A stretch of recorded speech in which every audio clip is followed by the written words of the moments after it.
Say hi, Thumper. Say hi, everybody. Time to show today? Want to show? Get some showing done? Get up there and say hi to everybody. You gonna sniff around? Huh?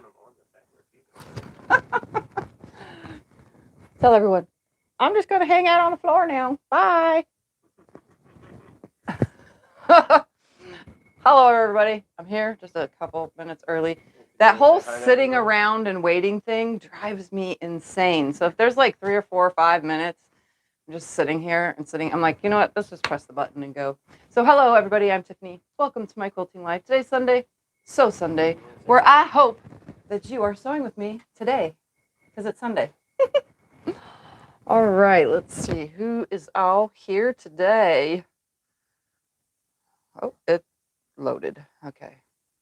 It goes really far back. Susan, Lisa, Lori, Linda, Joyce, Jean, Candy, Barbara, Carol, Lisa, Gloria, Janice, Renee, Christine, Casey, Melody, Mary, Lisa, Jean, Jim, Paula, Kathy, Jacqueline, Shirley, Judy, Terry, Teresa, June, Mary, another Mary, Sharon, another Sharon, March, Patricia, Glenda, a new name I have not seen, Always, L8LP, welcome. Pam, Michelle, Jackie, and a scrolling. It's updating now. There you go. Okay. Did you find yourself a bag to jump on? I keep client quilts in the big bags, the reusable grocery bags. And Thumper loves the sound of those things and the texture of those bags. So he's always like jumping on the bags. It's a closed bag, but he likes the bags. Anyway, so this week I am still working on my crinkle cut pattern. So if you type in explanation pattern, it should still be there. I've been working on this for 2 Sundays prior to this Sunday. So this will be the 3rd Sunday, and I'm hoping to get it done. And this week I have decided, because I had quite a few rows, I have 10 rows left to connect. I decided to just pre-make the rows, so all I have to do is grab my little stack, because I figured last week it was taking me so long to sew because I was digging through all the pieces. Well, this time I pre-dug through all the pieces, made a row, and then stacked them all up ready to sew. So that's the only thing I've done since last week. I have not worked on anything besides filming a video for all you guys. If you haven't seen it, yesterday I posted a little miniature backpack. It's the cutest thing. You gotta show them. So if you haven't watched that video, head over to that video and watch it after today's video of these cute little miniature backpacks. And don't worry, guys, I've gotten in the comments people asking, are you going to make a bigger version?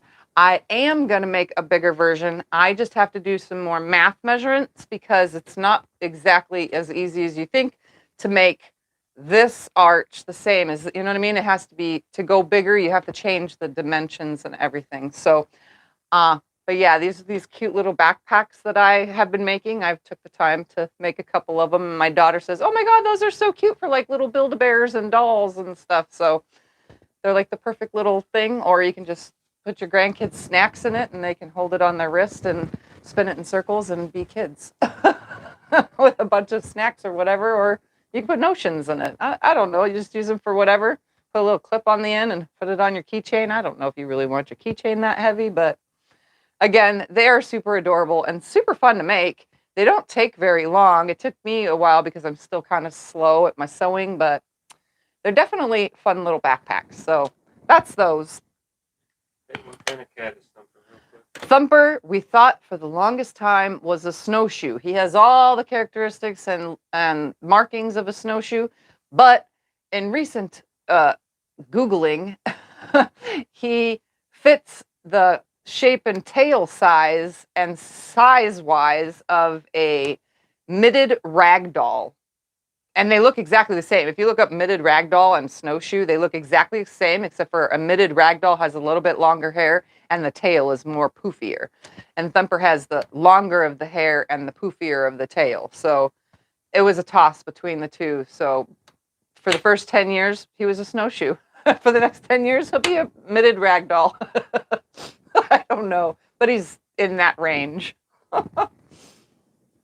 Anyways, so I'm gonna get to. The vet doesn't know. The vet asked us. The vet asked us. He doesn't know because he's never seen those breeds here. So he just says, the vet just says, "Oh my God, he has such a beautiful coat. Oh my goodness! And you're the one that's shaving him. You do amazing." And I said, "Yeah."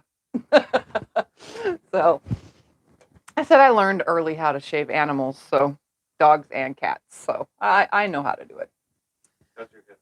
My hip is only mostly aggravated when I sit too long, stand too long, or after physical therapy. For like the first 3 days after physical therapy, it's absolutely killer. And then I'm not doing just physical therapy now on my lower extremities because they are only having me a physical therapy. I only work out the one side unless it's an exercise that works out both, and then the core exercises around the waist. At home, I started working out with weights. So Scott is helping me work out with weights, just lightweight stuff. I'm not overdoing it. Don't worry, guys. But I'm decided to start working out fully. So not just at home physical therapy exercises, but now I'm actually working out with weights. I'm trying to get my body back to normal because I want to feel normal again. All right, so I'm going to start sewing these together, and yeah, that's what I'm going to do. We're going to sew these rows. Oh, and I can use my knee lift now. And not just by turning, but I can actually move the hip out and use it. Big plus there. Yeah, it's a very big plus because I definitely love having a knee lift for my machine, and I'm definitely very used to using it. So I'm just going to go through and be able to sew all these rows. I'm going to put my little number clips back on it when it's done so that I know which row it is, and then I'll start sewing the rows together. The cool part about this pattern is putting these rows together. There's no half square triangle seams to nest up. All there is nesting the rows as you put the rows together. That's the cool part about this pattern. So there's not really a lot of bulk from the half square triangles, which is good. I like it when a pattern has half square triangles and they're not touching each other. Did they give you a recovery window? Huh? Did they give you a recovery window? Takes up to 6 months for me to fully recover. Some people even longer, like athletes. Sometimes they take about a year to even start running again. I don't run, so I don't have to worry about that. But I do need to be able to stretch my legs out more because I like to sit on the floor in the cross-leg position when I do things, or crawling around on the floor to lay quilts out. And obviously I need to be able to move my knee out with my hip, more, and I can't do that yet. Like nowhere close to it at all. It hurts really bad.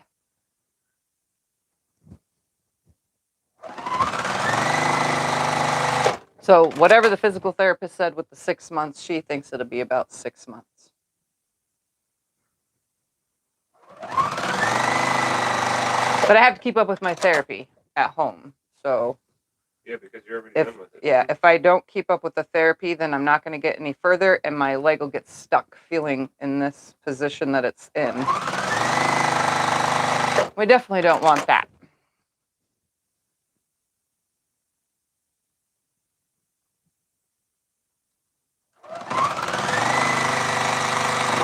Oh, and I do have to say, when I was putting these rows together, I was shy 2 pieces of fabric.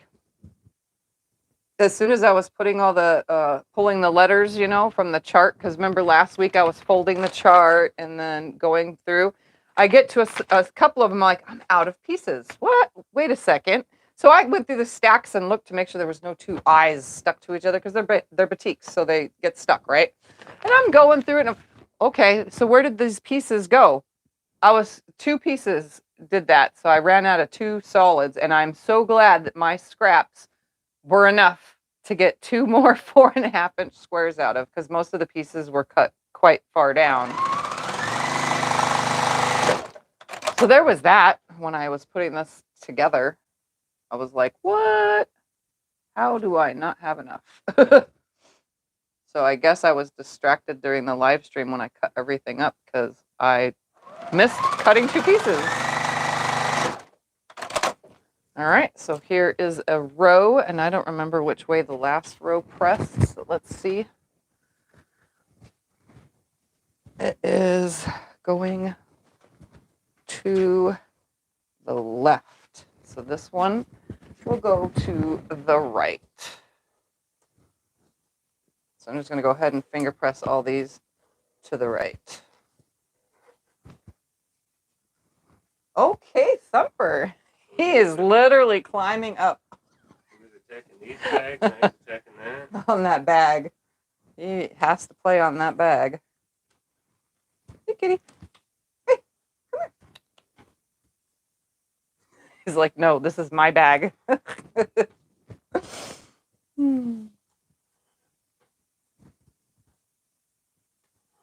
So glad that he's back to his normal self.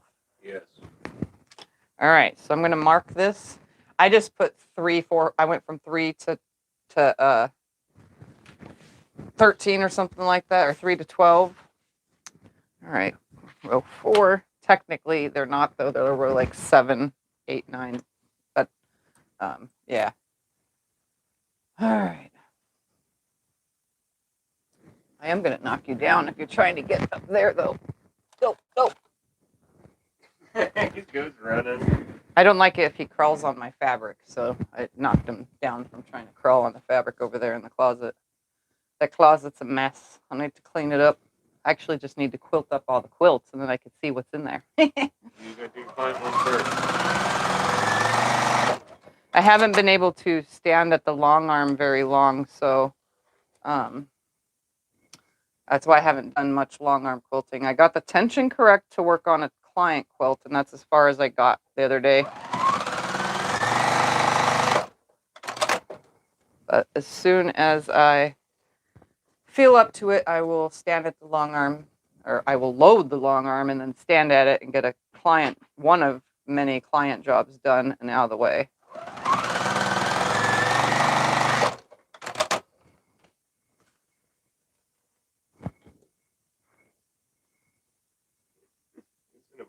Jumping around and going crazy. Is he? Yeah. He was excited to be on camera, so now he's like showing off camera. He's like, I'm gonna get into everything in Mama's quilting room. Yeah. He's like, she let me explore the desk. Can I explore everywhere else now?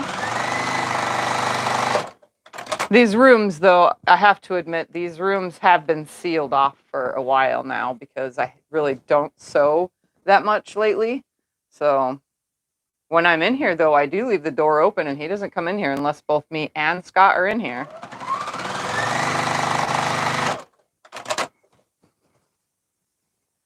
He's probably just waiting for Scott to get out of the chair so that he can lay in it. Yes, he likes to steal my chair.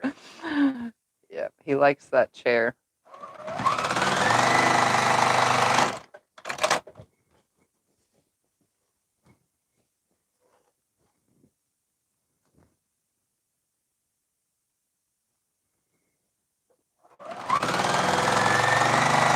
I'm really glad I went through and put all these in order. It's gonna make this so much easier to get the rest of all these done.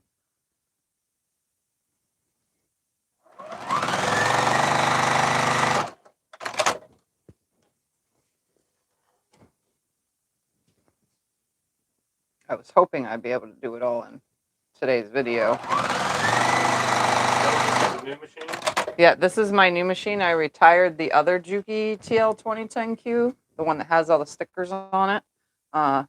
This one is the newest one.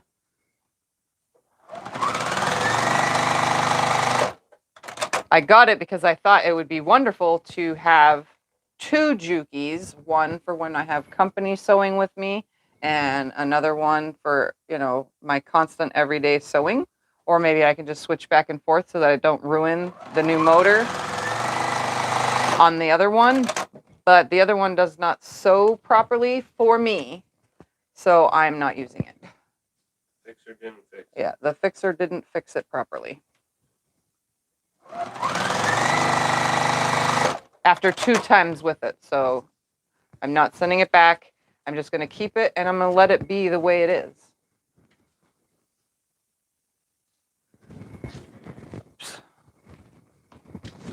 All right, that one's pressed to the left. This pile goes to the right. See how much quicker this goes?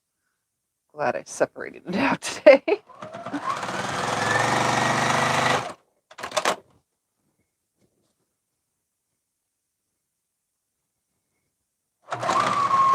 And it broke thread. Oh, it tangled. Look at that. That's a very rare occurrence.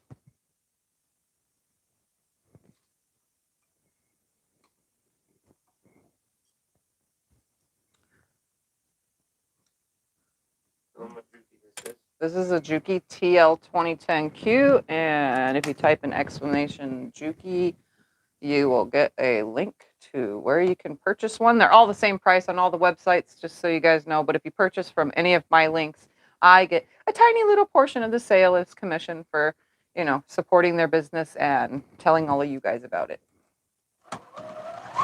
And it broke again. Okay. Something must be up here.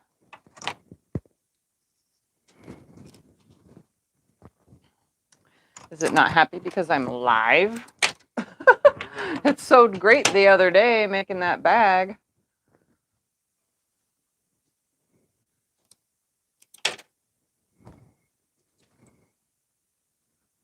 All of a sudden the thingies aren't working. What thingies? Oh, you know what? I need the other computer then. I'll get it real quick. Why would it? It was working. Because it turns, it probably turned itself off, thinking it's spam.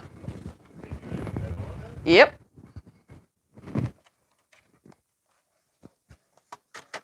No, it's fine. I got it. Sorry, guys. I had to go get my computer so I can fix the live streamy stuff. I could have went and got the computer. Just takes a minute. Scotty's hobbling around. That's why I'm going to get things, because he dropped a weight on his foot today at the gym. So he's got a big old bruise forming and a big old knot on the top of his foot. Can still go and get stuff. He's hobbling. So I just run and do it for him. What kind of thread do you use? Right now I'm trying to use up the last of the signature spool because I have another brand new one and another one and another one. There's a ton in this drawer, but... Huh? No. Not yet, no. It's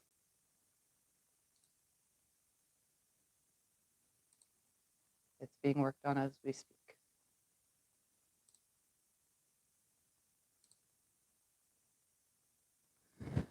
It's taking a second.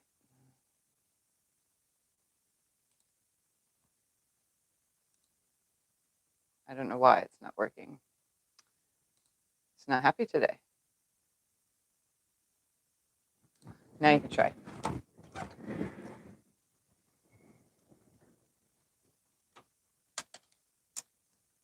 Is it working now? I'll give it a second. Let me see. Which way was that last seams? They were all pressed to the left, so these ones go to the Try right. another one. Did it work? So far, no. Interesting.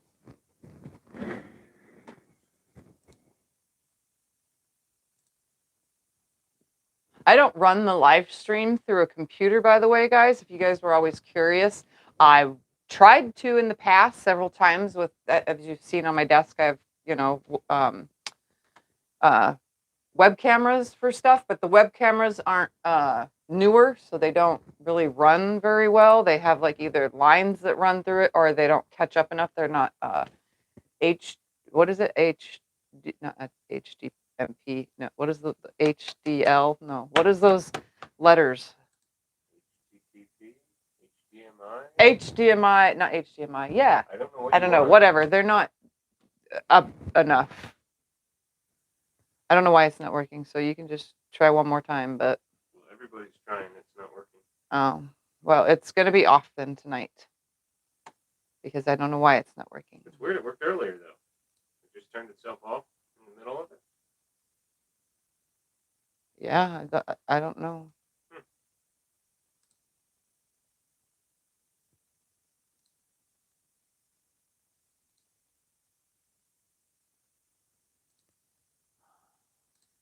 Yes, well, always some sort of technical problem. Same, talk to.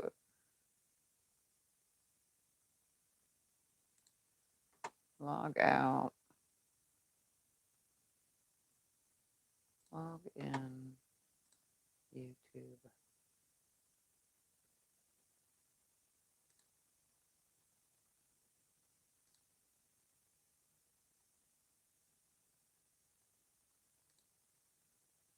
Yeah, it won't even let me log in. It's kicked me off. Really? Mm-hmm. So I have no idea what's wrong with it today. Okay, we'll figure that out later. Let's just. Okay, I turned it back on one more time. It logged in. It's not on yet though. Give it a second to do whatever the thing is doing. Updating me maybe, or updating the program. It could be.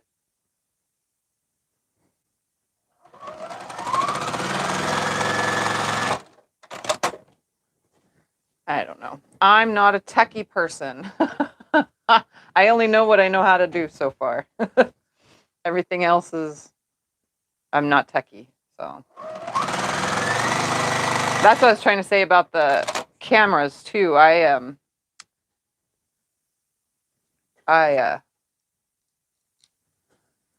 tried to run those cameras before, but for some reason it just doesn't like running them. I'm gonna save for the future to get a different kind of camera system where I only have to press a button to switch between cameras. But that's going to be a long time from now because that camera system is expensive.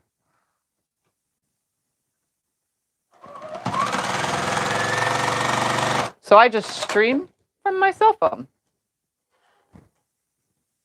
I do have a camera though for filming. So between my cell phone and the other camera, but you guys would never know the difference between the two because it's almost exactly the same. So when you watch a video, it could be filmed on two cameras at the same time.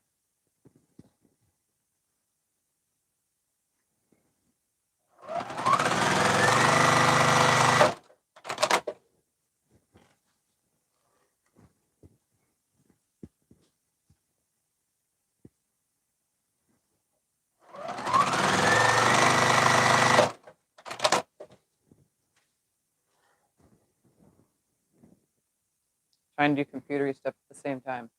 It's not normally what I do, but It's okay. It's just not going to work tonight. It's not a big deal. We'll get along without it. my hair. You guys have little baby hairs like me, so my hair is getting long, right? But these little baby hairs that grow right here, they're still kind of short. So when the AC turns on with the fan mixed in, it blows the hairs, these little baby hairs, into my mouth. And sometimes I suck them up through my nose and they get stuck between my nose and I have to pull it out of my nose, but it's still attached to my head. Okay, that was a lot of info there. It sucks, these little baby hairs on my head. I'm just trying to say it's annoying. The thing is back on now. So it just went. Dun. Oh, so it's working. Yeah, it did all of them at once. Oh, look at that. Yay, it's working. Sometimes I just have to play with the computer to get things to work. Well, it's back on now. Tell them all it's back on. Yep, it's back on and working. It's probably just the web thing itself, like the site that it runs from. I don't know.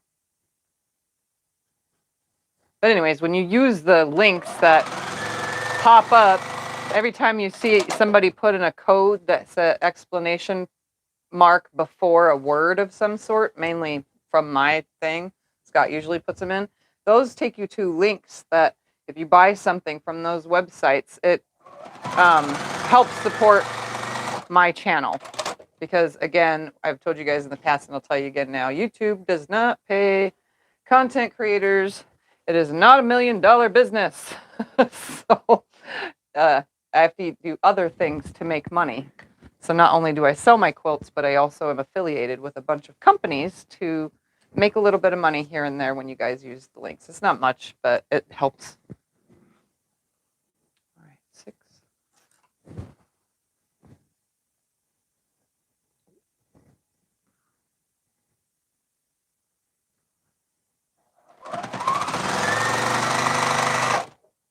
So these go that way now.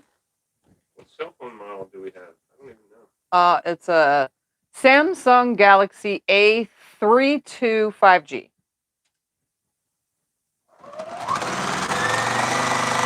They have better now, and I really want to get a better one. My daughter got the newest one, and her camera, the other day, she was just sitting on the patio with me, and the little bunnies came out, and they're little baby bunnies, by the way. We have little tiny baby bunnies in our backyard, and the little baby bunnies came out, and I was like, can you see what it's doing over there, Maxine? Can you see the mama that's laying there? She was just sprawled out. There was a big one just sprawled out on the rock, and she's like, no, but my camera can. So she's sitting in the patio chair and zooms in with her camera, and you can see it clear as day. I was like, my camera doesn't do that. I zoom in, it's all pixelated, unless you're up close or something. But yeah, she got the newest model, and I thought, wow, that's an amazing camera. I was surprised. They make cameras now better on phones than they make cameras, like literally. So all those actual photographers out there, they're spending thousands and thousands on, all those cameras, but in reality, just buy a brand new cell phone because the camera is better. Yeah, it's crazy.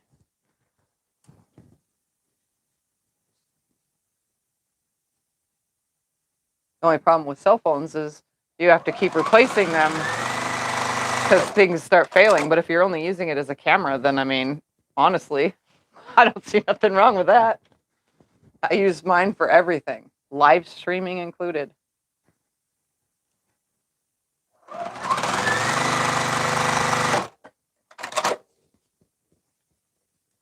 They actually do make cameras that you can use for live streaming, like GoPro 10 and newer. You can actually live stream from, hooked to a computer. And then they do make HLR, I think it's HLR cameras or whatever, that also you can just plug in and use it for the live streams. Bigger YouTube content creators use stuff like that. I'm not a big channel, so I don't have all the fancy stuff that they have. Of course, they usually have, those big channels also have a team of people who edit for them and so on and so forth. I do all that myself. My cheesy little editing skills, which are pretty good. I definitely have room for improvement. I'll get there someday.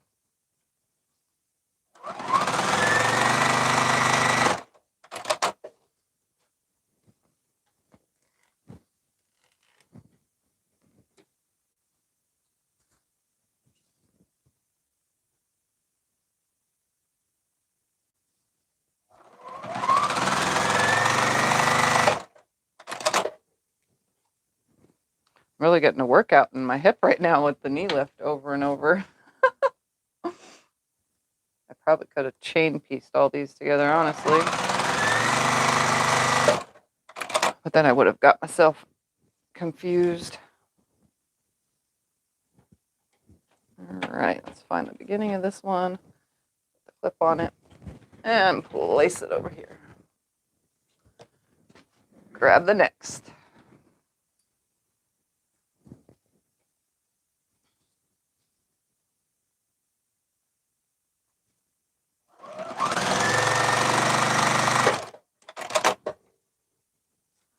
These ones are going to the right.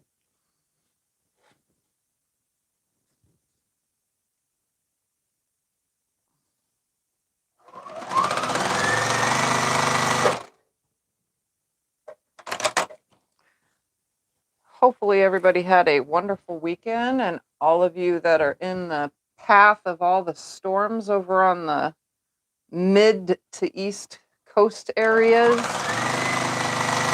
Hopefully you guys are all staying safe. I did see when I was watching Ryan Hall earlier that there was a tornado in Ohio. Was it Ohio? I don't remember what state he was talking about. I think it was Ohio.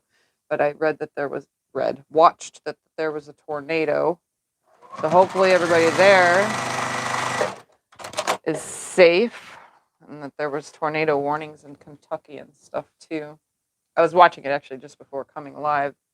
I kind of was just popping in and out of his live stream today. You watched Teresa today, didn't you? Yeah. She was on, right? Yeah. Okay, well, everybody was asking the past few weeks Yep. about her. So Teresa Louise was on earlier for her sewing, Sunday sew. Mine's so Sunday, hers is Sunday sew. What we call our Sundays. And then Becca's got Friday Night Live, and then Ian is, I don't know what he calls his Sundays. He just puts a name. He's on.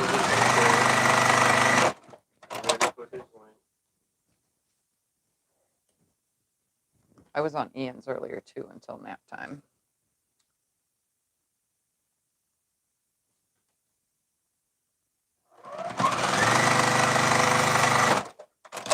Yep, some of my friends that come in the chat are also YouTubers, so they also have channels, and if you type in explanation friends, you'll get a list of all the channels,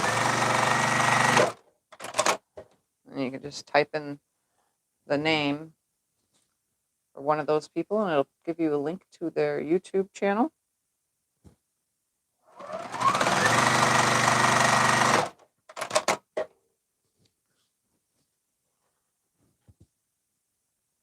I do my best to frequent all my friends' channels, but it's kind of hard because I have my own. So I miss lots and lots of lives, and I also miss lots and lots of replays. But I do my best to catch up with everybody here and there.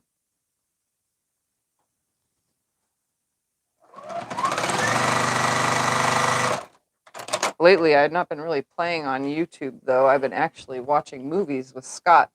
We've been watching so many movies.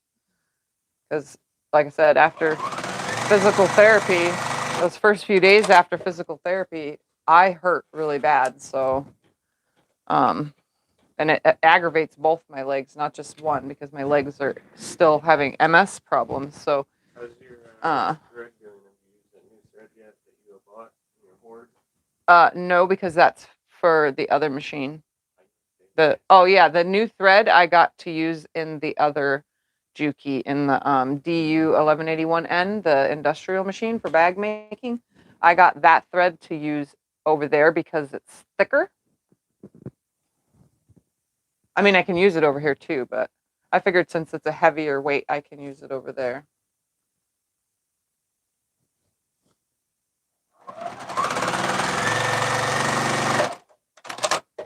Okay, now we're going to the left. Yep.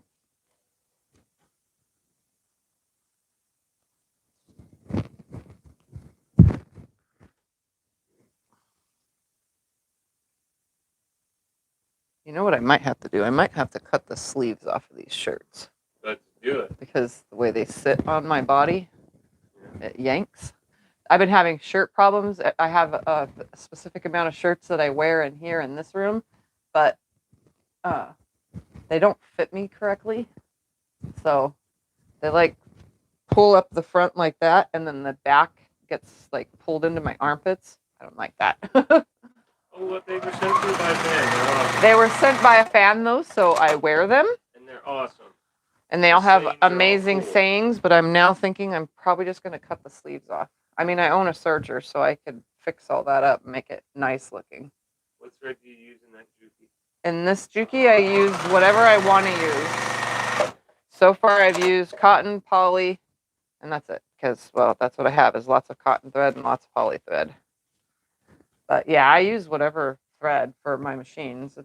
I've never had a problem with that. It's mainly the big spools. I have to use what comes on a big spool because the little spools get stuck. But this one, so far, when I made that bag, yesterday's video that you guys saw, the little mini bag, don't forget to check that out if you haven't seen it already. Those little mini bags, I used Aurifil. I have to show you to know, but this thread right here, this Aurifil spool, matches the color of the fabric that I was using so perfectly. But these spools on my old Juki never worked. The thread breakage was consistent, always breaking, always breaking. But yeah, so I used this color. As you can see, it's almost exactly the same. The brown is like perfect on, spot on. It blended so nicely. So I was like, well, I'll just use it. So I tried this on here. When I got the machine, I tried an Aurifil spool on here also, and I free motion quilted, and I had no thread breakage. But this time I actually made a whole project with the Aurifil thread, and it worked fabulous. I didn't have no thread breakage. So that was kind of weird that one Juki is okay with it, and the other Juki that I have is not. So I don't know. Maybe it's just when the machines get older, they struggle with certain kinds of thread. I don't know, but or because it is, or that is because it's true what they say when an old quilter tells you that every machine is different and the machines are picky. It could be two of the same exact machines. One likes one does not like that one. You know what I mean?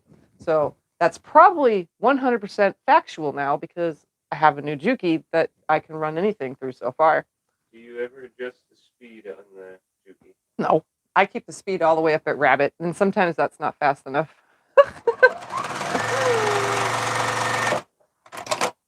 For the first couple times I sewed, though, back on this machine, I was sewing slow because I wasn't used to running my foot on the pedal yet. And I left-footed, I'm not consistent with. But yeah, I never adjust the speed. This thing just stays in fast mode. No sense in turning it down when I always put my pedal to the metal.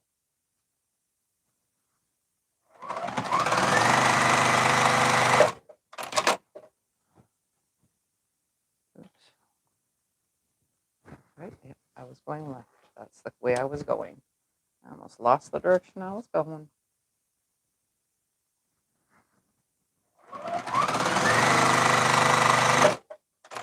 I'm pretty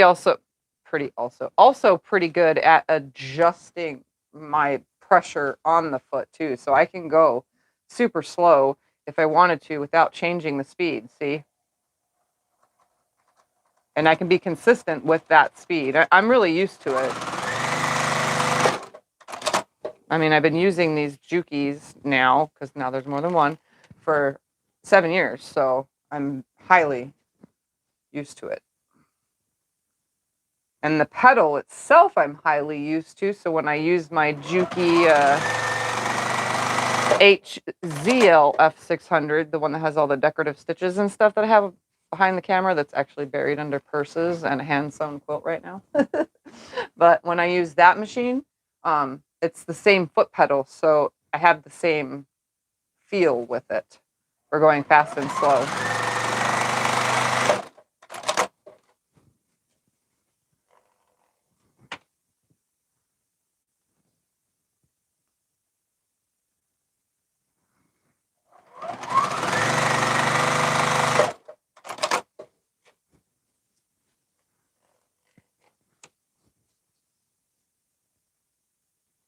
Going so much faster. I'm so glad I convinced myself to pre-lay all this out.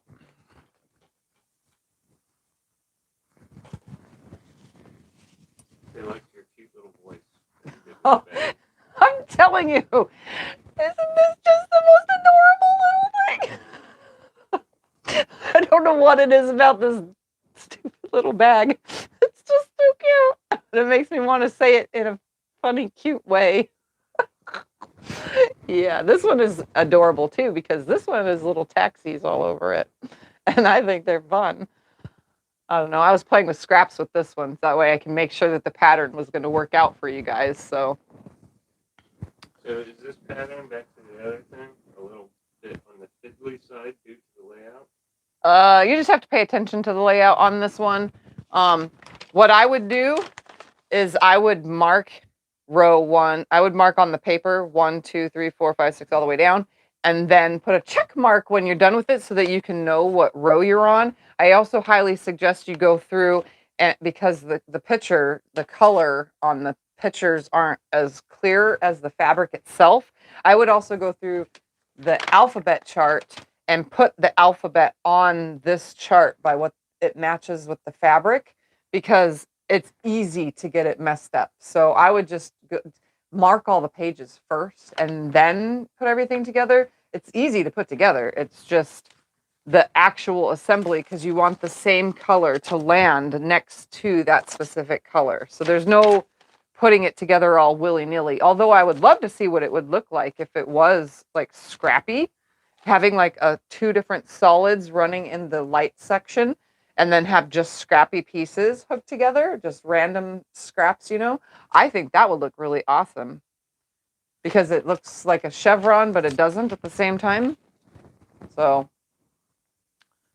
I'm kind of thinking about remaking the pattern and just taking my scraps and taking you know, 3 pieces, 3 5-inch squares of tons of different colors, and then just have tons of different colors run through here and just, you know, go through the pattern and say, that color A, you know, is going to go right here. So that way I can put the 2 half square triangles A and B together and know that this next one is going to be B, and then the next one will be C, and or run through numbers, because technically I'd run out of alphabet with, you know, making it scrappy. But I think it would look really awesome. Could you add inches to the book bag pattern and make a bigger one? Yes, you can, but again, with these bags, I'm going to tell you right now, my first attempt was not very good. The distance between the first, okay, so it looks like a funky shape when you cut the whole thing out if you're doing 2 pieces of paper like I did. If you fold it in half, the shape of your template still unfolded and it still looks funny. That distance changes between here and here to know how high you need to go up to know what the top measurement needs to be. So the higher you go, that changes everything. My first attempt was too shallow. Even though it matched at end to end, it was still too shallow with the height. So everything has to be a specific amount as you go. So that's why I haven't made a bigger bag yet, because I have to do the math to get the higher point matching the width point of the, you know, from edge to edge. Trust me, it takes a lot of work to design that kind of stuff. So back to the one you're on.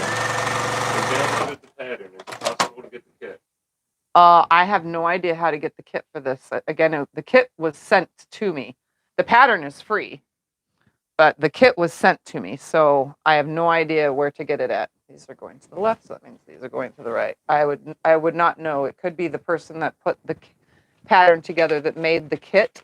You would have to check on, I think this is a Robert Kaufman, right? Yeah, you'd have to check on Robert Kaufman's website and see about having it put into a kit. Do you have problems with your Juki unthreading with the use of the machine cut button and not with the foot cutting one?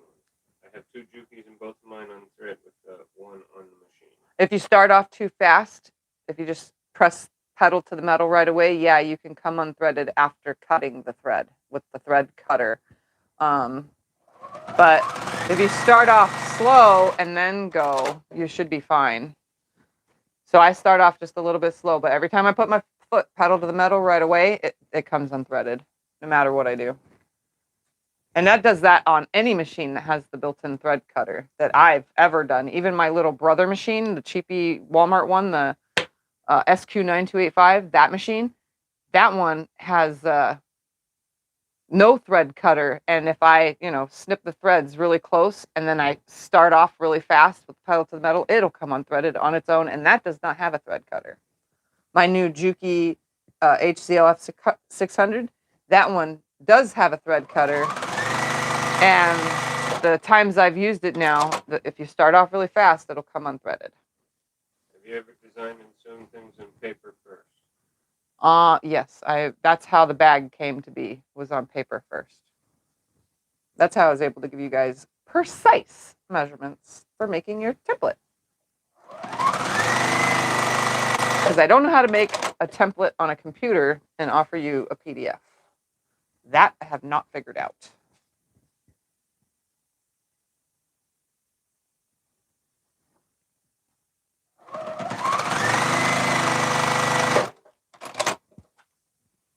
I also say your thread can come undone too.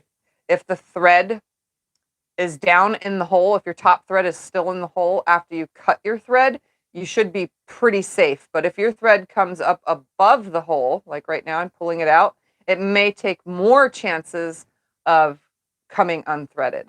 So now that my thread is outside of that hole, the foot will hold it down in place. So I just slid it under the foot because it leaves a pretty long tail. So, I mean, that's the reason why it comes unthreaded, is because you're taking off too fast when it's sticking out. And the ways it sticks out is you accidentally run your fabric across next to it or side of it or whatever, and it comes out. But yeah, as long as that thread is still down in the hole, it means it's still attached to the bobbin at the top of the bobbin where it cuts the thread on the outside of the bobbin. Should still be attached to that, ever so slightly.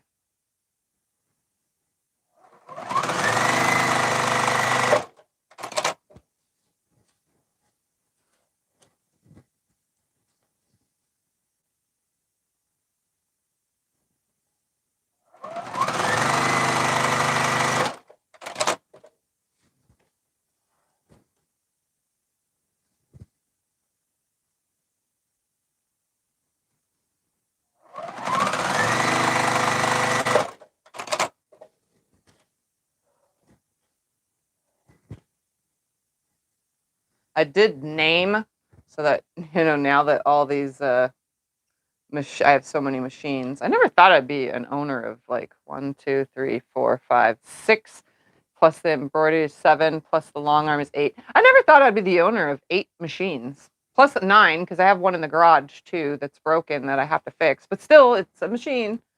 So I decided to name my long arm, we call my other husband. That's my other husband. I play with him more than my husband, That's always been the name of that machine. So, unless you guys say, what is your long arm? And then I say it's a King Quilter. But I never named my machines. So I just say Juki. But now when I say Juki, I literally have 4 Juki machines. So it's hard for you guys to know which one is what. So the industrial has a name. It's called the Dragon. Okay. Yep, I'm going to get a sticker for it that says the Dragon. I like it. With a dragon,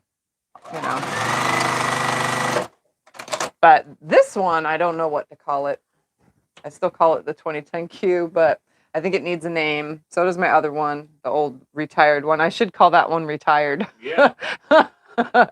Old and retired. Been working for what, 7, 8 years straight? All day, every day? Yep.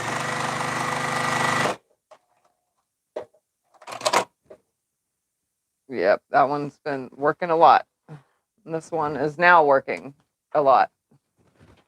Starting to, because this one is the new one.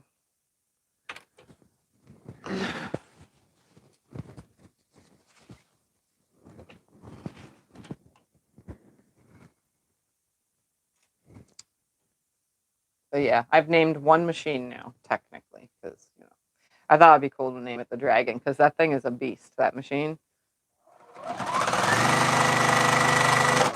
I guess I could tell you guys, I, last week, wanted to play with the Dragon and decided to give myself a try with sewing leather, because I bought it for leather, cork, vinyl, and so on and so forth. Not those, my little... So I decided to play with leather. Yeah, I made those on it. Oh, so I made vinyl bags on it already. So vinyl mixed with cotton. Unfortunately, that machine does not like to sew the cotton portions of everything. It likes to sew the vinyl. Like I said, I bought that machine for vinyl, cork, leather, and so on and so forth, and canvas and so on. It does not like sewing through cotton unless there is a bunch of layers like these bags. It goes right up to the zipper. That part was a little bit of a struggle because, again, that machine is for heavyweight fabric. So I made these bags with vinyl, and then this was 2 weeks ago. These took me 11 hours because I'm a quick bag maker normally, but I spent 11 hours on 2 bags, which is a lot of time. Anyway, so last week I decided to play with leather. My daughter Alexa gave me a bunch of leather scraps when she moved. She bought it for, a bag of scraps of leather for costumes for her little, like wrist bracelets and things for costumes. And so she gave me the last of those scraps, and I decided to chop them up and make them straight because they're all sorts of different angles and shapes. So I decided to make straightness of them, sorta, and sew leather. Well, I pieced the leather and then pieced the leather and then top stitched the leather and then pieced the pieces. I didn't know you can't sew a top stitch. So like on bags when you do a top stitch around it right here, I didn't know that two-fold leather, so 2 layers of leather folded over, was going to change everything.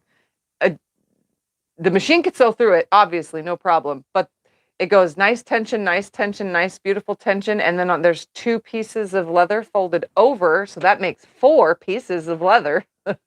It goes to sew over it, and it completely changed the tension. Then it goes loose stitches, and then all of a sudden it goes nice again, beautiful. You cannot have leather pieced together, open those seams, top stitch it, and then fold it over onto itself for 4 layers of leather next to a zipper, especially, or anything, because, yeah, it does not stay. That bag looks a little on the funky side because I made a little bag out of it for myself, just to say that I sew leather for starters. I definitely don't have the right kind of thread for leather. I bought thread for vinyl, but yeah, I made a little bag out of leather, and it was hard, very hard, and I can't use the knee lift on that machine at all right now. So I'm sewing something and then using my hands to push it, the knee lift up, and come back up, pull it away, snip it, blah blah blah, and go back down, lift the press foot, put the piece underneath. Oh yeah, I'm struggling with that. So that's why I haven't moved to that machine yet for the bag making. That's why I sewed, well, this wouldn't have been able to be sewn on it. So this is this machine. Anything leather, vinyl, cork, canvas, heavyweight, curtain fabric or outdoor stuffy fabric, that machine. I have a goal, to start making, how there's Louis Vuitton and those kind of bags, I have a goal to be Tiffany Groff, with beautiful, awesome, fancy bags. When the height of the leather changes, you have to adjust your foot when you get ready to sew thicker areas. Okay, well, I can't hold the knee lift up to adjust the foot, and that's got a built-in walking foot, and the pressure gauge isn't like this where you can just screw it. That one you have to take a screwdriver to every time. So, yeah, I got to figure that out, but I will when I start sewing on it more, obviously. I've used it for vinyl already, though. I've made 3 little vinyl projects on that machine already since I got it. What kind of thread are you supposed to use when sewing leather? I have no idea. I got nylon. I got nylon for the vinyl, right? That's why I bought nylon. Yeah, I think it's nylon. I'm not 100% sure for vinyl. Now I want to see what it is. It is poly. Okay, so I got poly. I got big, huge poly in there. 16 ounce Tex 90. So it's really thick thread, as you can see. But this is what I bought so that I could sew with the vinyl. I had to look up like a ton of YouTube videos to find out what's for what. Lisa's gonna email you a link. She found a video on how to get over large seams. Oh. Jeans and other stuff. Okay. Yeah, because that's another thing I can sew on there is jeans. Can actually take all the jeans that I have because I'm shorter, so all of my jeans hang past my ankles like that far. I can actually finally take all of my jeans and hem every single one of them with nice, beautiful stitches on that machine. Because the dragon can do it. I just love saying that, the dragon.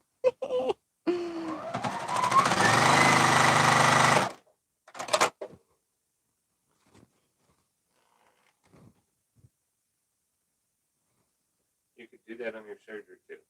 What could I do on my serger? Hemming my jeans? Yeah, I could. But I could also make jean bags with all my old jeans that I don't fit no more and all my kids' jeans that I made a big, huge stack of and they're sitting in the closet in the other room. I have tons of jeans and pants and shorts and stuff that I can make bags out of. So that's another, thing I want to do. I saved it all for a reason. I did want to make a rag quilt, but a jean quilt, but rag jean quilt, But my pants weren't very big. I am small and skinny, so there wasn't much leg to get good sized blocks out of it all. So I decided, you know what, I'll just make bags with the jeans because you can piece it together and make really cool, funky bags.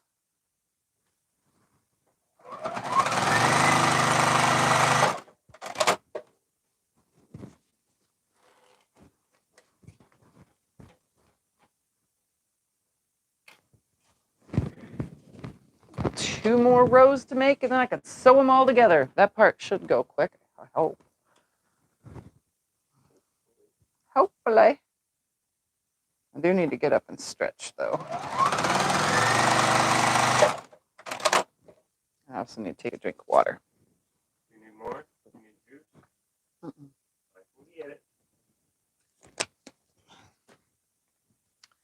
Which way am I going? To the right. Oh. I'm going to stretch and grab a dum-dum. I want a dum-dum. I had Jell-O yesterday. Scott made me Jell-O and I threw fruit in it. So I had fruit Jell-O yesterday. Today, he made it yesterday for me to have today. Today, I had it right before the live stream. It was yummy. And so is this dum-dum. I'd offer you guys all one, but I don't know how to push it through the camera yet. Someday that'll be a thing, but not right now.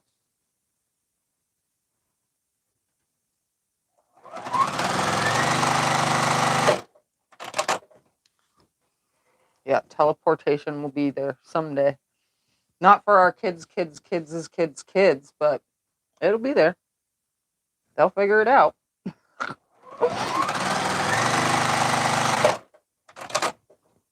Can't tell what flavor this is. Tastes like fruit punch. Ooh, don't mess anything up, Tabby. You're making me think and have that song in my head as little kids. I want candy. You want a dum-dum? No. You don't want a dum-dum? No. I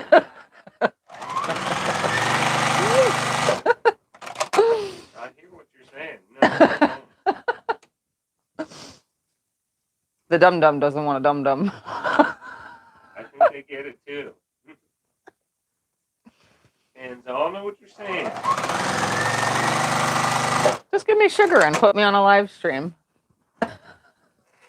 I'm like a little kid.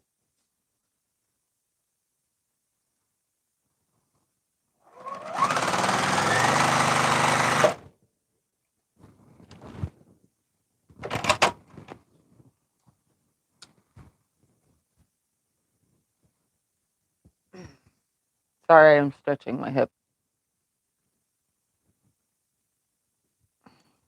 I can do it. I don't have that many more seams left.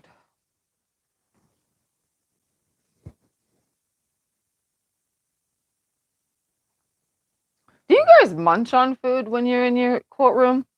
I usually don't eat in here. I do have candy, like Dum-Dums, you know? But I'm curious. Would you sit and eat cheese puffs while working with fabric? I know some people snack on like pretzels and stuff, but don't pretzels get your fingers kind of dirty too? Kind of curious if people eat in their sewing rooms other than, you know, sucking on a lollipop or, you know, a mint or something, you know? I've eaten in here though before. I just never eaten while sewing. It was just because I needed a table and a chair and I was working on the computer. Some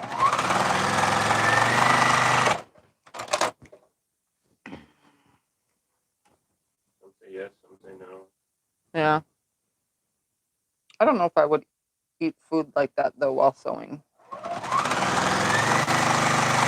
I have eaten bacon in here before, but I wasn't sewing.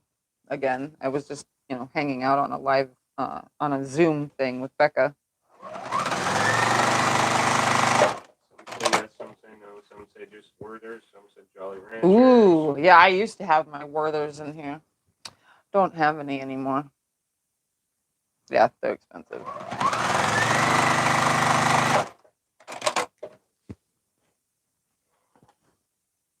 There's M&M's, there's all kinds of stuff. Really? You don't get chocolatey fingers?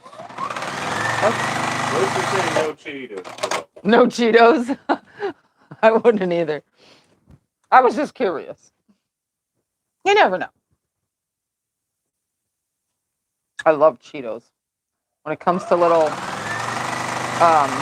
chips and things like that, Cheetos is one of my favorites. I used to like Cool Ranch Doritos, but as I got older, for some reason, Cool Ranch Doritos don't taste like they used to. But I do like Cheetos. The other day I was telling Scott, I was like, I want some Funyuns, but then I was like, nah, because I haven't had them in so long. I might not like those either. Well, you know who would eat them if you don't like them. Yeah. I used to have a thing for lots of snack foods, but as I get older, I don't like snack foods that much. And most things give me a stomach ache, so I just don't eat it. I love chocolate, but chocolate and me, my gut just says, you know, I don't like it. But I still eat it in very small portions. Every day you still eat it. Not every day. Yes. Not every day. Yes, No, I don't. It takes me 2 weeks to eat a bag of candy. You have chocolate brownie every day? Okay, I have a chocolate brownie because you force it on me. You have either chocolate brownie, you have either chocolate piece of candy, you have some sort of chocolate every day. He says, every single day of the week. He goes in the kitchen. What else do you want? Chocolate brownie? And I'm like, no. He's like, what else do you want? Chocolate brownie? I said, no. He'll say it one more time. Chocolate brownie? Chocolate brownie? You want some chocolate brownie? I'm like, oh, fine, bring me one. That's the only reason why I eat it. And give it to you.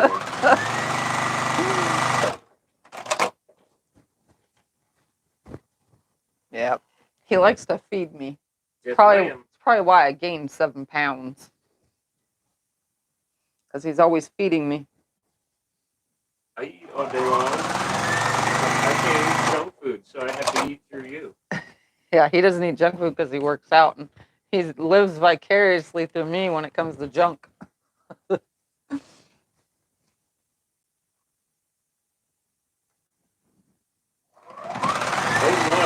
lady doesn't know what a Funyun is. You're gonna have to Funyuns are like puffed onions. It's just a chip bag. Round, like it looks like an onion, tastes like an onion, but it's puffed cornmeal that tastes like an onion. Well, kind of like an onion ring. Like an onion ring, It yeah. Taste like a raw onion. It doesn't taste like raw onion. It tastes like an onion ring, like a fried onion ring. And they're called Funyuns. And they make your breath horrid, absolutely horrid. When I was younger and I'd eat those and I didn't brush my teeth after, my sister, my mom, or someone, What is that smell? Yes, they do make your breath. They make your breath stink bad. But they're so tasty.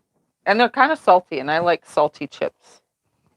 I like eating just plain, like chips that you'd have nacho chips, plain tortilla chips. I like those just by themselves because they're salty. I like salty stuff.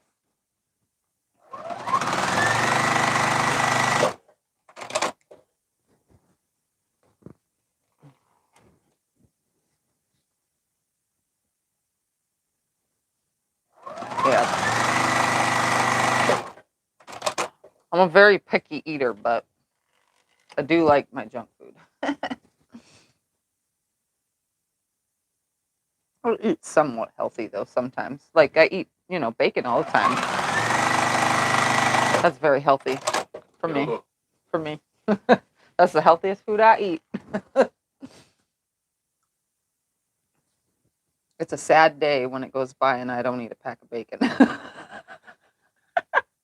You already had your pack today. I already had my pack of bacon today. That's what I had for dinner. I had a breakfast bowl and a pack of bacon.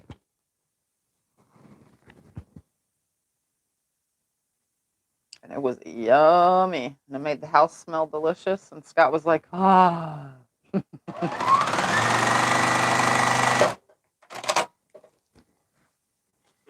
you go. Make everything better. Yeah. Bacon fixes ailments even. I mean, I'm telling you. Okay. I have now sewn the rows all together. Now to sew the rows together. So 12 is going to go under 11. So I'm going to go ahead and put those right sides together and sew them. How's your cholesterol? I have high cholesterol, but I only have high cholesterol because it runs in my family. I was on statins for years, and all it did was cause me to gain weight. It never lowered my cholesterol. I just have naturally high cholesterol. Yeah, as soon as you went off the pills, your cholesterol stayed the same. Yeah, as soon as I went off the pills, the doctors were like, "Oh my God, you're really not taking?" I said, "No, I'm not taking the medicine." I lost a bunch of weight, and my cholesterol was still in the 390s, 450, somewhere in that range. So yeah, he's like, "Well, it's not changing anything. I guess you don't need to be on these pills no more." So they stopped prescribing them to me. It's like, yeah, the only thing it did was cause me to gain. I gained like 38 pounds or 48 pounds, something like that.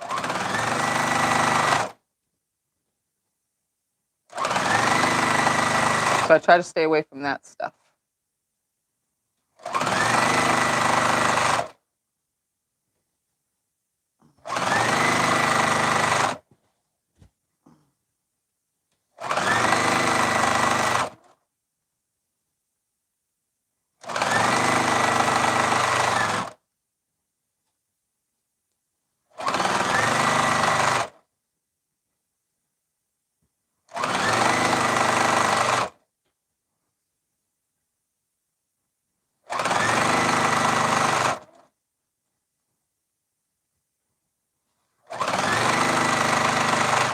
The only seams I'm nesting here are the ones at every junction, nothing else to match up. This makes it so much easier. None of the corners of the half square triangles come together. I love it when a pattern is like that. All right, so that one was. Can you use any kind of fabric with this pattern? You can, yeah. If you download the pattern, you can use whatever fabric you want as long as you're matching the corresponding pieces. So make sure you number or letter all of your stuff so that you know which one is what and what goes to where. Because once you change the colors of the chart, you can just, tape a little piece of scrap fabric onto the chart everywhere that certain color is, and that way you can remember which color goes where.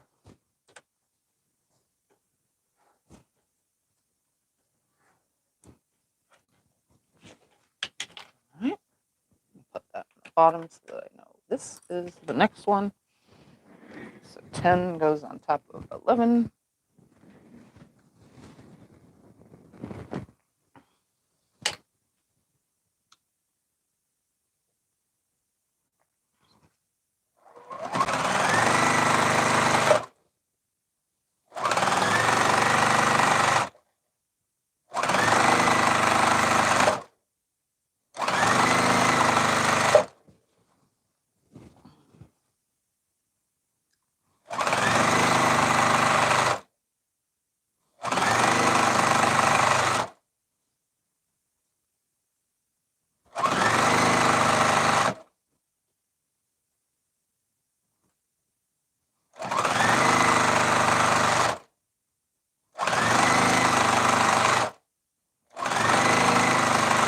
feel like I got awkwardly silent. We're talking about food. Does anybody have any questions about anything? I need to really get up and stretch my hip.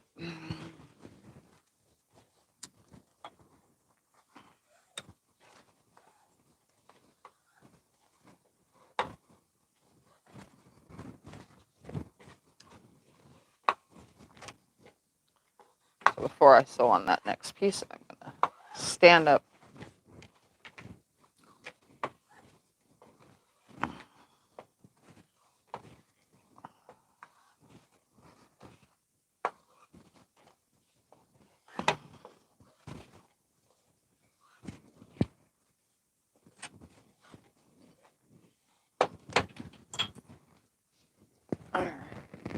Sorry guys, I really gotta stretch.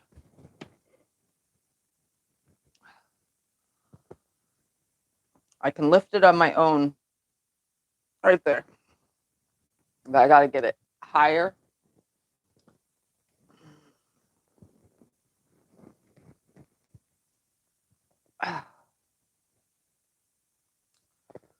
Sorry, it's very painful.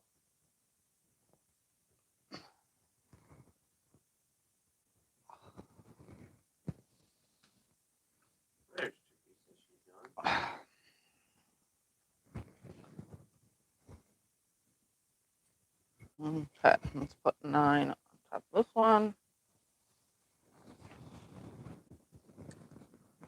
Do you ever think about having a table you can both sit and stand at to sew? Yeah, I do think about that. This table is amazing because it's humongous. It's so sturdy, but I've also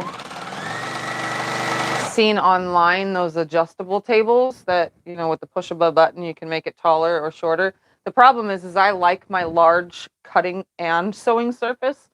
So I like being able to go from cutting to sewing. And with those adjustable tables, it's only big enough for your sewing machine and a little small area next to it for the quilt or whatever you're making to sit on. And unfortunately, this Juki takes up a lot of space. So it'd be really hard to have a lot, and I don't want to have like 500 tables in here and different stations for things. I'm really used to just everything being on one table and then I have an ironing section, you know? I mean, it's really even hard for me because the industrial, the Dragon, is on another table on its own, you know? And that one I can make it taller so I could stand at or sit at, but the press-a-foot's more, I mean, the knee lift is more of a sit-down table. But I can stand right here. It doesn't bother me to stand at this. Being low like this, the only thing, it kind of just affects the neck just a little bit, but not really that much. It's not super hard. But I do like to be able to stand and sit. I've done that ever since I've, you know, been in this room and outside too. I do have a table that's tall enough to stand at, but with this table in here too, Scott and I did the measurements. There's no way to have both tables in here. There would be no space in here. You're the star of the show, not me. I meant we measured the table, so it would be too much. Yeah, they want a table with both of us. Oh. No, he doesn't sew, and he doesn't like being on camera unless he absolutely has to be, like passing in front or something or showing. I do everything else. He does all the off camera. He doesn't want to be on camera.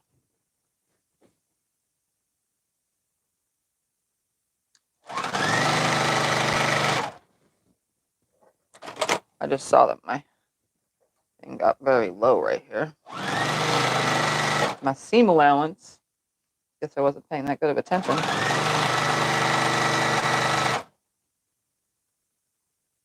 Yeah, I don't mind standing at this desk. I mean, if it was possible to have a leg lifts to adjust this table underneath it, but it's so heavy. But if this table could get hydraulics, this would be the perfect table on hydraulics. Where did you get a Juki like that in Canada? You would have to go to a shop. You would have to go to a local shop that sells your machines, a dealer that sells Jukies or Brothers or Berninas or Baby Locks or any of that kind of stuff. Because Juki has this one. The Brother is the something PQ. I don't know. It's a something 100. And then the Janome has one. Baby Lock has one. Trying to think. Bernina. I don't know if Bernina has a machine that's like this. But yeah, lots of companies make machines like this.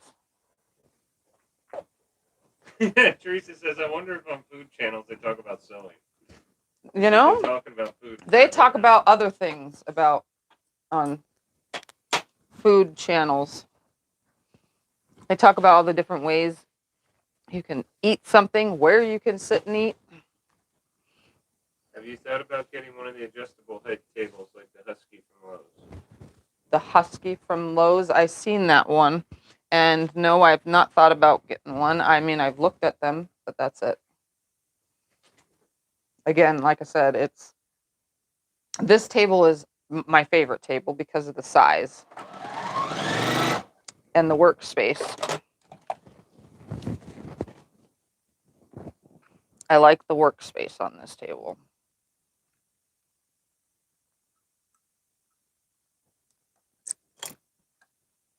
Oh, come on.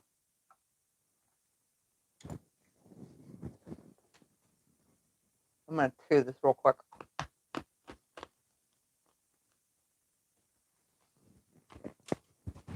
Sorry for the chewing sound. Here.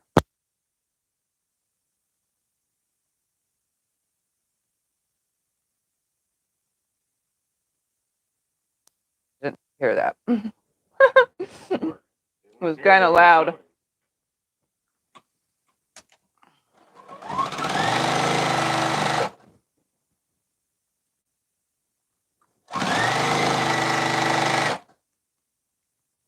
Yeah, I like to stand and sew, but I don't want to take this table out of here. Scott doesn't want to take this table out of here. Scott was adamantly against putting this table in here, but now that it's in here, it's not moving. Well, you had a table custom made for you with the whole kind of machine. Scott was adamant about you getting rid of that table. And then you put the other table in place of it. Oh, you could stand it, remember? Yeah.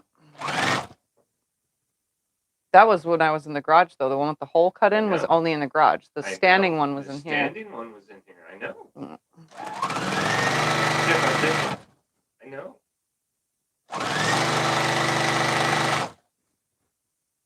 I can stand and sew, though, at this low of height. It's not like I'm, super tall.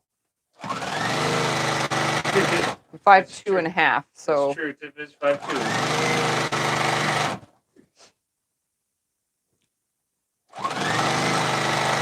Since I'm short, it's okay to sew on my short table.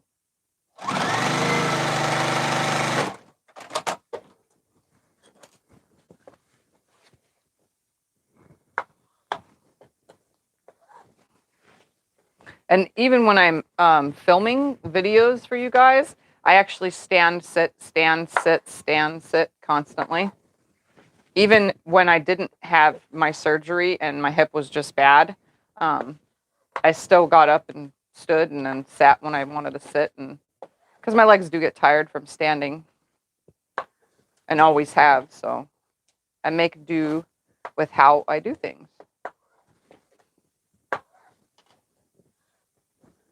All right, next.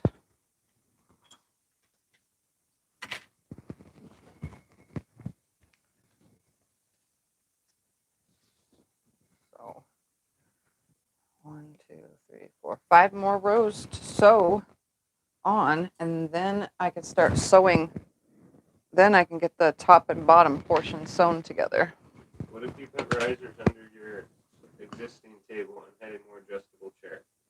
I could, but problem with an adjustable chair, once the chair goes, I gotta show this because I'm very short. So this chair right now is sitting kind of high. So that's all the way low. My feet are perfectly touching the ground. I love it. When this chair is up like this, a normal person height, my feet just dangle, and then they go number than they already are, because I have MS. My feet go numb so easily.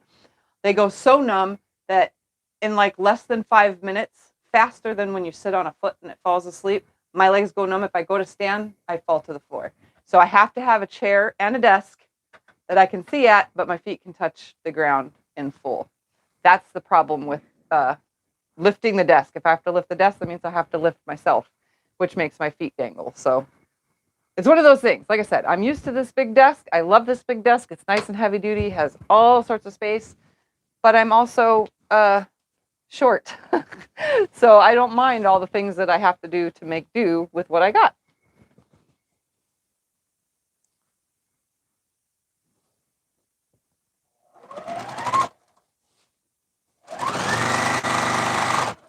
Yep, I make everything work. Like the dragon came on a specifically height table, and it's set at its lowest setting, but it can go a lot higher. And you know what? It's never going to get lifted because it's like the perfect height for me. It's actually taller than this table. You could put the machine on a wooden platform. I could put the machine on a wooden platform and make the machine taller. Yes, that would work too. I would worry about it though, shifting off if it doesn't have like a bolted thing to stop it from going forward though, because this machine likes to vibrate itself. It moves around, and it's on one of those shelf things, a shelf liner. We got a yoga mat to chop up and put under the machines to stop the heavy duty ones from vibrating for this one and the embroidery machine, but I just haven't chopped it up yet to see if that changes things. But yeah, I could lift the machine. Again, I would have to have it on some kind of hydraulics though, because that would mean me lifting the machine and putting it on the stand up or sit down, you know, because I constantly back and forth. Yeah. I don't mind. Like I said, I don't get, it's kind of like standing at the long arm. My neck is ever so slightly bent at the long arm, but I still stand up straight. Well, as straight as I can stand up. I do have a very curved spine, but, you know, I stand up pretty straight, so it's okay. And when you're sitting to sew anyway, your neck is still bent. I have never met a person who can sew with their head in this position and constantly look down. That would give me a headache.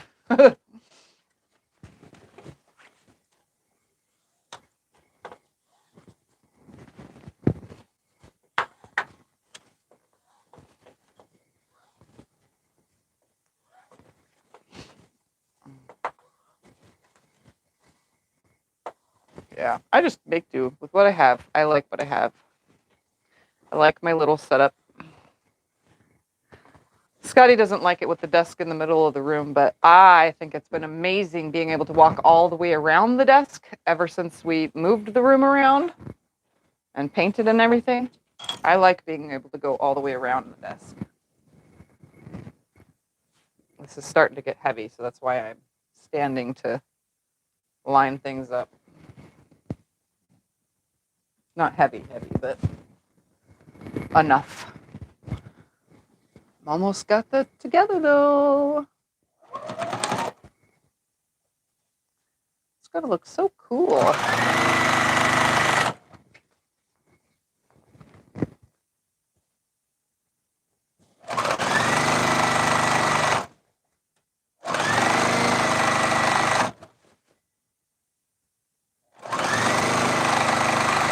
For those that are new to quilting, no, I do not pin my stuff, because some of you are probably wondering, why isn't she using pins for those long rows?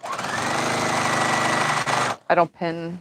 I don't like to pin. What's the finished size of this? Do we know? It's supposed to be On the paper, I can get it. 56 by 64, so nice little lap quilt.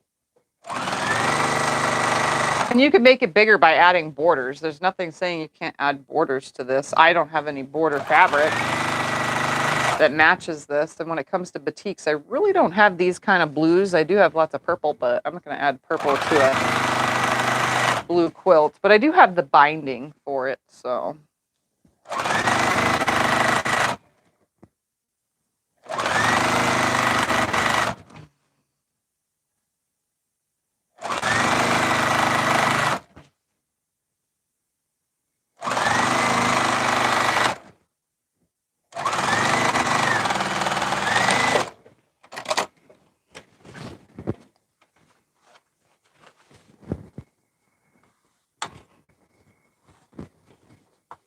And yes, I'm just using my wooden seam press. I just open the seam, I hold it open. When my fingers get tired, because my fingers will go numb from rubbing on fabric, it's the weirdest thing. It's a neuropathy thing. I'll use this, and if you push down, if you hold it open and push down across the seam, it opens it right up as if it was ironed. And since these are batiks, they lay pretty flat anyway, so that's actually a good thing. That's why I like working with batiks, because I really don't have to iron them between every step.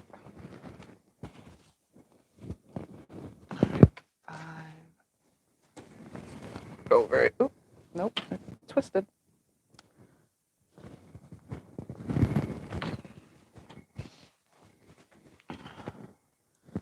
This is 3. This makes 3 left to sew on. Well, 2 after this, I should say. I guess it depends on how you look at it.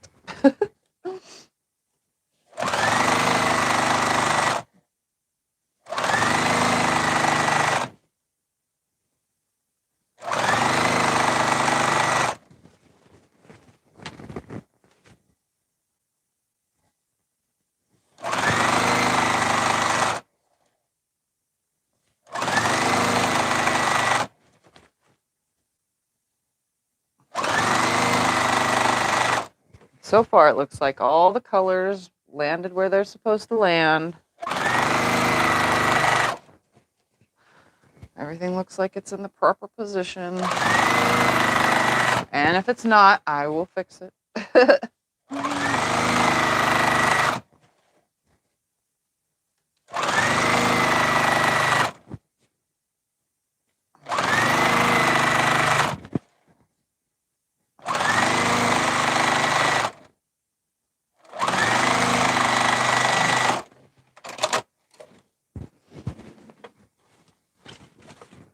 2 more rows to sew on, and then we'll hook the 2 sections together.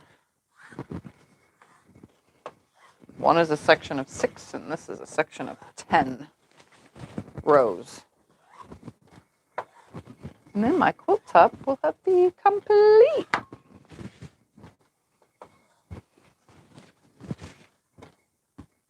I mean, the only thing that was confusing with this was lining everything up in its specific spots. Other than that, this is a really simple pattern. This says difficulty rating beginner, so it's definitely a beginner pattern. You just have to pay attention to placement, that's all. Which you have to do with any other pattern anyway.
I do have to say something that I haven't told you guys today. I drove a car for the first time in over a month. That's true. Yes, you did. So I had an accomplishment. I can now drive again.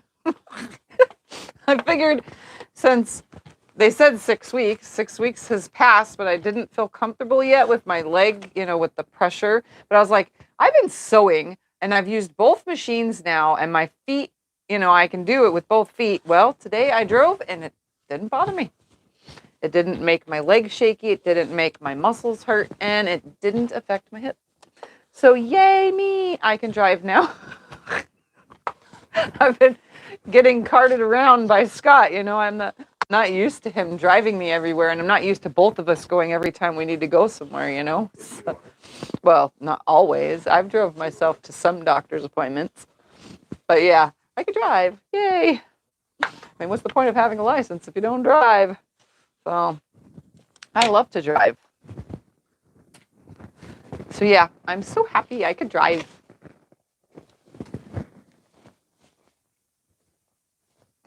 I'm almost done, everybody. Almost there. There goes my shirt again. Trying to find its way, not on my body.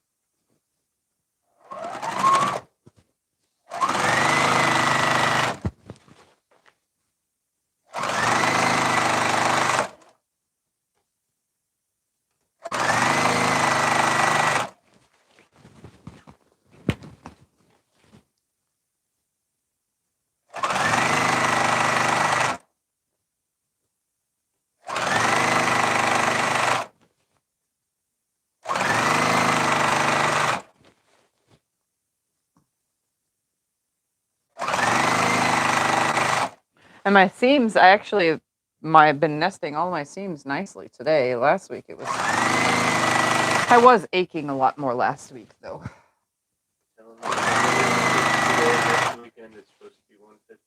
Next weekend is supposed to be 115 and it's what? 106 today.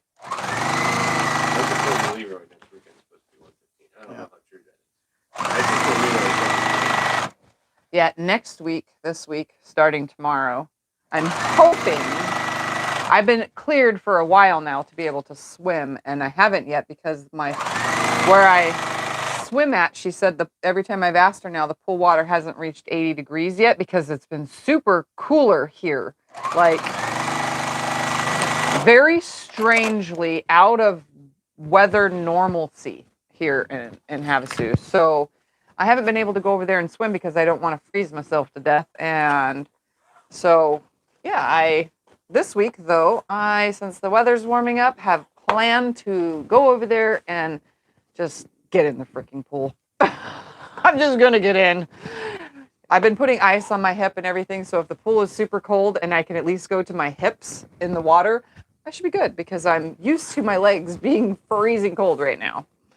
Like, I'm still sitting under covers in bed, so, and that's only because my nerves are acting up from MS, but yeah, I'm just going to go ahead and get in. And if I can't handle it and it's too much for me, she has a hot tub, so I'll just go sit in that. So while it's 115 out, I'll go sit in the 106 degree hot tub because that's usually the weather of it. All right, let's hook these two together. Stay, stay, stay, and stay. Or not.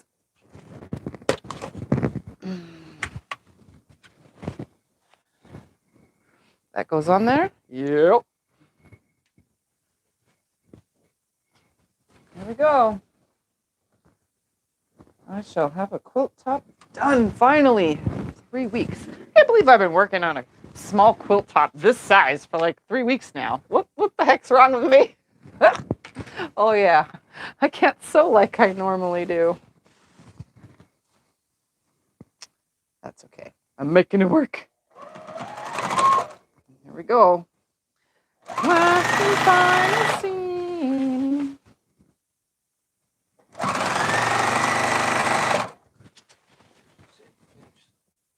It's 50 something by whatever. It's on the bottom of the paper. Oh, I didn't know if you saw where it's at on the picture.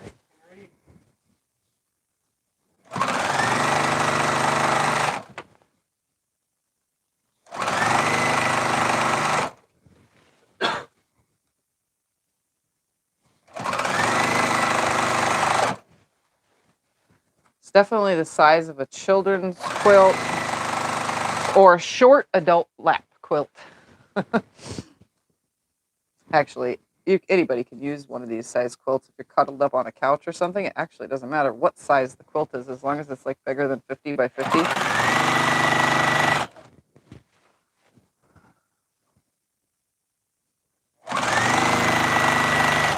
If anything under 50 inches, I usually consider a children's quilt. I don't consider it a lap.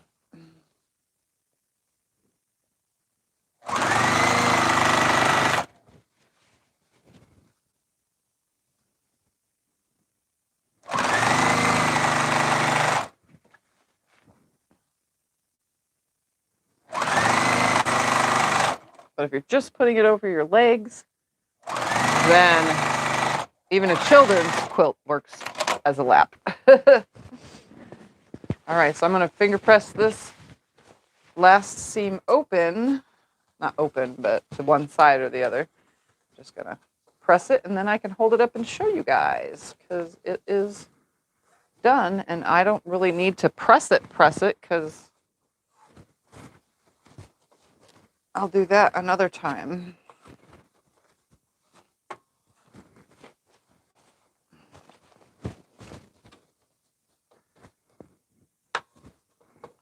These seams nest so nicely.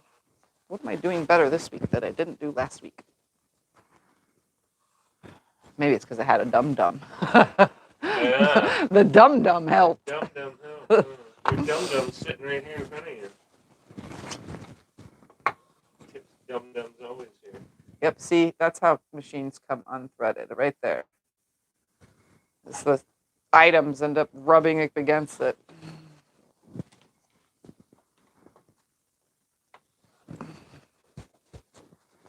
All right, we're going to see the true test. Did I get everything aligned in the spot next to the correct color that it was supposed to land?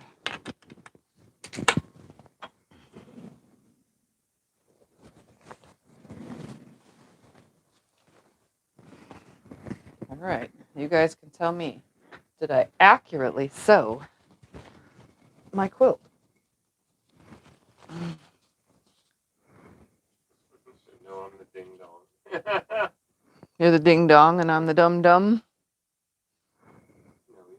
Has all the right colors? Beautiful. You want me to hold up one end?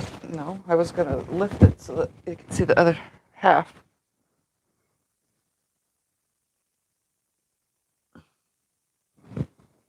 I guess I can just throw it up here on the table. And I bet my microphone has been fuzzy sounding because my hair is on the thingy. What do you guys think? I like it. Everything landed where it's supposed to land. I did good. Yay. I don't have to rip anything apart and mix anything up or turn anything around. Or maybe. No. Okay. That's good. I'm looking from upside down some of these light colors because the A and B fabric are so close in hue that it's hard to see, but certain lighting on the table and stuff, but it's good. And see, if it's on the floor, it's as tall as me. So look at that. Do you want me to get the measuring tape? Oh, no, I don't need to measure it. It's probably what it says on the pattern. What did the pattern say it was? 56 by 64. 5664. Let's see right now.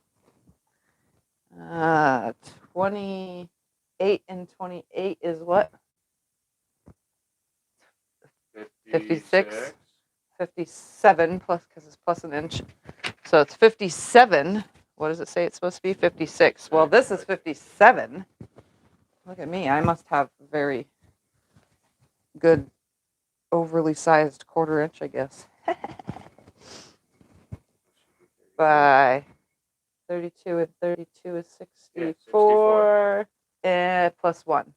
65. So it's 65. So it turned out. Why are you having more? because it's laying on the half an inch. Oh, See? And when it's fully in half, it's laying. I'm Okay. just counting the big number and then adding an inch because it's sitting at the half okay. on both sides.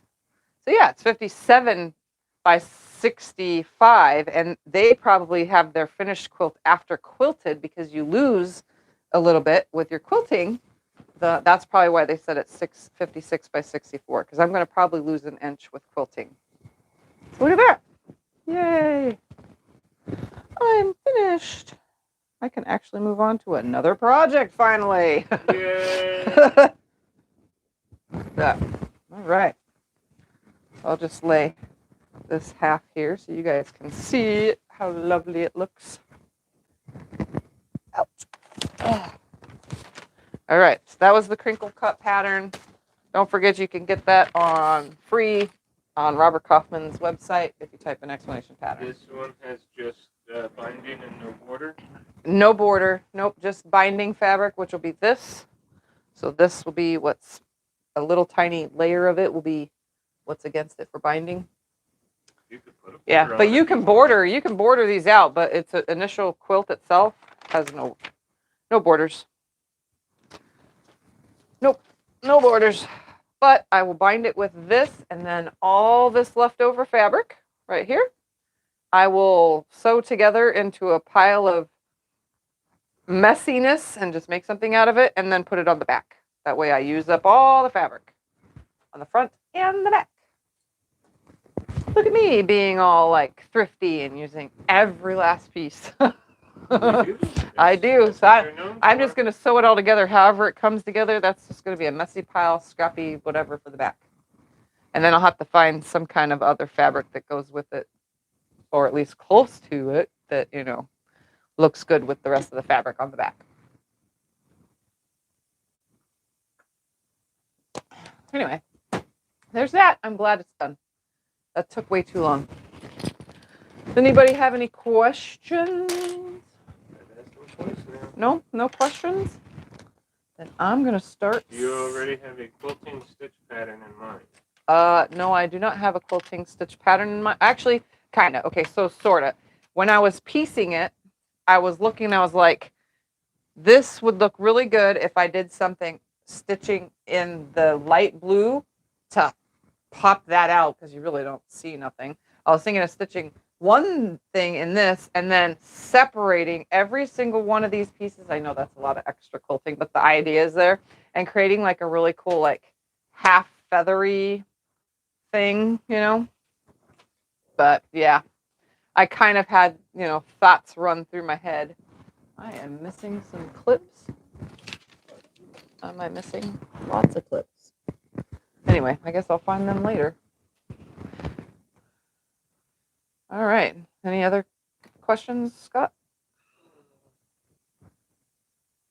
How long have you been making quilts? I've been making quilts for over 7 years. Is that it? 7, 6, 5, 4, 3, 2. I'm missing number 1. Oh, it's got to be here. It's probably on the floor or something. All right, guys, I'm going to go ahead and get off of here. Don't forget to go watch yesterday's video making this cute little adorable backpack because they're so cute. And I know your granddaughters, even grandsons, will appreciate this for junk food and dolls, okay? Because ones like this are okay for boys, you know? That could be boy or girl, really doesn't matter. My daughter thought that they were the most cutest thing, this one, you know? So anyway, don't forget to watch yesterday's video. If we get off, what size were the half square triangle, the HST and the square? They were 4.5 inches, and then the regular squares were 4.5 inches. Everything's 4.5 inches, all of it. They started out as 5-inch squares, and then we made 4.5-inch squares. So, because we made half square triangles. All right, everybody, I'm gonna go. Thank you all for hanging out, and I will see you when I see you. I have mail, so probably tomorrow. Tomorrow will be a mail opening. So I guess tomorrow morning sometime, because I usually do those in the morning when I get up. So, anyways, all right, I will see you guys. Love y'all. Thank you for hanging out. Bye bye.